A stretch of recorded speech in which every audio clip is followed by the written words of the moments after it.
Be comfy with me. My hair is always all over the place. Why don't you ever fix my hair? No, you can't even fix your hair. Look at your hair. Fix your hair. Fix your hair. You look like a heathen.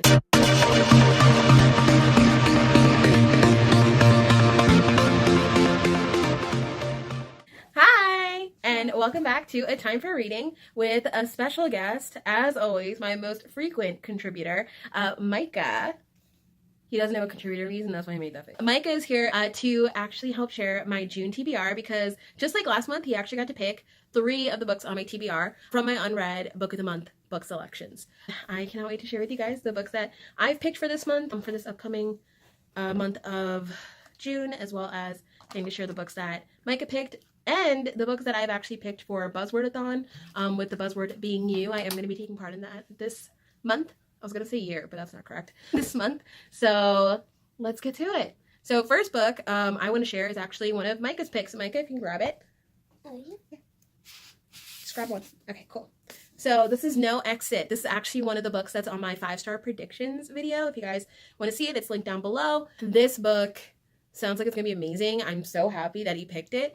And I've been really excited to read this book, but it just hasn't been on the list yet. Had to wait its turn, but now the turn has come, and I cannot wait to see what's going to happen.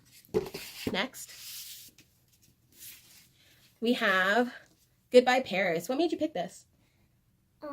It sounds very interesting. Yeah, what's it about? I have no idea. So, sounds very interesting, but he has no idea what it's about. Pretty much how I pick all my books, so apparently it's a genetic thing. Next book. We have The Silence of the Girls by Pat Barker. I do know this is based off of the story of Briseis during the Trojan War. I have read Song of Achilles, so when I saw that this book was coming out right after I had just read that, I needed to get this, and I'm so happy I'm going to get to this now with enough space between when I last read Song of Achilles to not make it a direct comparison. So what made you pick up this book? It was a winner Booker Prize. It won an award. So basically, he's more bougie about picking his books than I am, which I truly appreciate to the nth degree. Thanks, Micah. It's a good choice. And we're back. So the special guest has now ditched me because he's too cool for school, but whatever. I still have quite a bit more of my TBR to show you guys, so we'll just get right to it. The next book I wanted to show you was The Philosopher's Flight. Now, this book was actually one of the very first books I got from Book of the Month. It is so embarrassing that I've been with them for over a year now, and I still haven't read it yet. Life of a Reader. I actually got this book mainly for the cover, and this book was actually, the cover of this book was the whole reason I signed up for Book of the Month. For ages, I've been having the toughest time trying to figure out, like, what should I read next? Like, what should I be picking up? This book just looks so cool from the cover.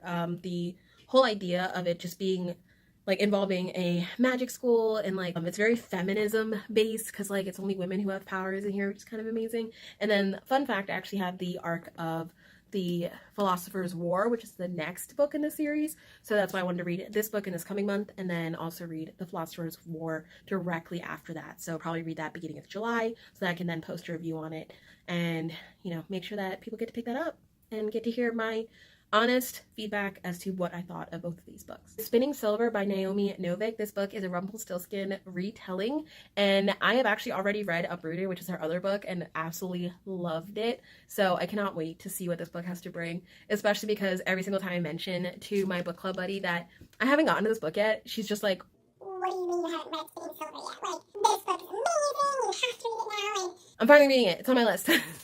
It's gonna happen. It's and I can't wait. I can't wait to read it just because I know how much I enjoyed Uprooted, and I cannot wait to see what this world will bring. I really love her writing. It's just beautiful and just very atmospheric. It just puts you there and puts you into that setting, and I feel like this is going to be a lot of that same. The next book on my June TBR is Skyward by Brandon Sanderson. This will be my first ever Brandon Sanderson. I cannot wait to read it.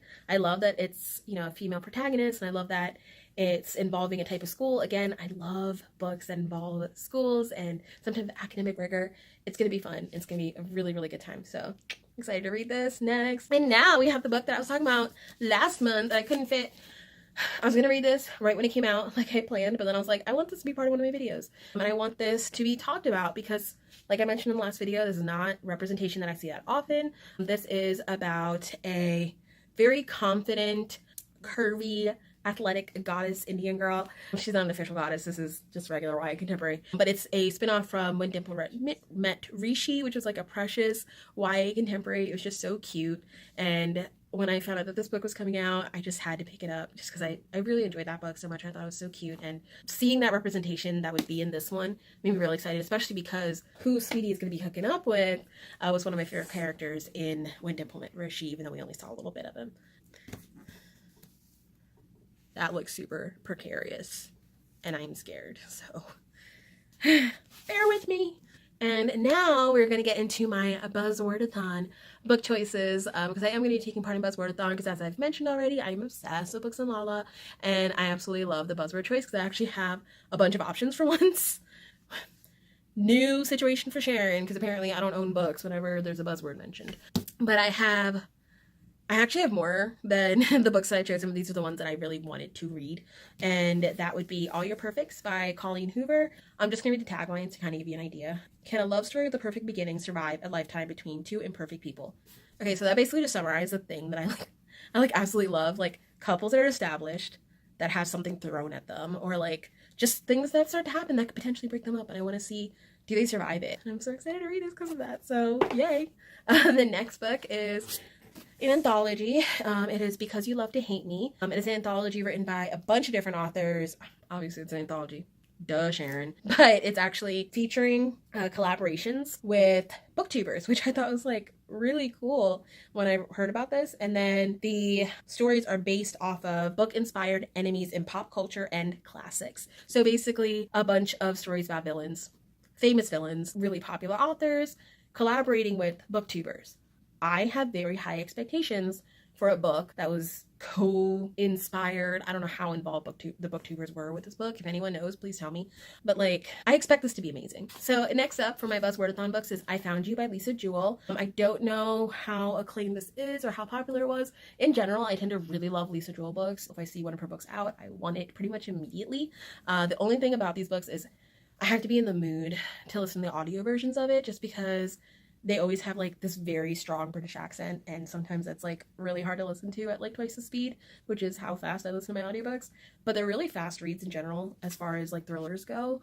Very hard to put down. So basically this book is about like there's a guy that like turns up out of nowhere, there's a guy that's gone missing, and then there's a guy that made an impact on someone's life and then has gone away. So it's a bunch of people that are lost and found. I found you. I have no idea if it's gonna be any good. I hope it is. You know, will he be found? What happens when they found him? Her, them, it, whatever. And last but not least is Everything I Never Told You by Celeste Ng. I have had this on my bookshelf for a while now, and I've been meaning to pick it up. And not only did BooksandLala recommend it, but also read by Zoe, which is probably one of the first booktube channels I've ever watched. So I'd already been fairly interested in this, mainly because the first sentence of it, the first sentence is Lydia is dead, but they don't know this yet. Or that's the first two sentences. And I was just like, I need to know about this book, but then I never picked it up. And then I saw it recommended by BooksandLala. I saw it recommended by Read by Zoe. And it just felt like there's a lot of people that I trusted saying, pick up this book. It's awesome. So we'll see. I hope it's fantastic. And it'll be the last of my Buzzwordathon books that I'll be picking up, that I will be picking up for this month's TBR. Now, I do have some other books on my TBR. Mentally speaking, I don't know if I'll get to them. They are library books. And then there is also going to be the Book of the Month books that I choose for June, but I haven't picked those yet. They're not out yet. So I'm really excited for the books I've got picked this month. I feel like everything is just going to be fantastic. And I have really, really high expectations for every last one of them. Including the ones that my nephew picked. They're going to be so good. And, you know, I'm glad he got to join us for that little bit. And then, I don't know, like if you guys have read any of these books, if you guys can tell me about any of these books, what you thought of it, please let me know. I can't wait to hear your thoughts on it. I will be posting my wrap up of my May TBR very soon to let you know what I thought of the books. For the most part, I'm just going to share ratings, but then at the end, I will be starting what I want to call my book awards, so my monthly book awards. Basically, I read a lot of books every single month. I don't want to go into reviews of every last book into depth and detail. However, for books that really made an impact on me or was on one end of the spectrum or another for some apparent reason, I do want to share those with you. So I'm going to be giving out book awards to kind of help them really come into focus for everybody and try to give you an idea of how I felt about each individual book. So really excited to share that with you guys when I do get around to doing it. I want to wait until the end of the actual month. So it'll be right after BookCon. I'll probably be filming that and posting it as soon as possible because I don't want it to be late. Like, apparently I post all my videos. That's why I'm trying to do this early. Trying to be proactive, you know. Yee, Sharon. It was really early this time, like, picking out my TBR. But I'm so excited because, like, there's a whole readathon. There's Book of the Month books. There's stuff that my nephew chose. Like, we got some good picks here. Some people that I trust picking out my books for me. It's gonna be a good month, guys. Like, it's gonna be a good month. Anyway, thanks for joining. Have a great rest of your day. And make sure you find some time for reading. Bye!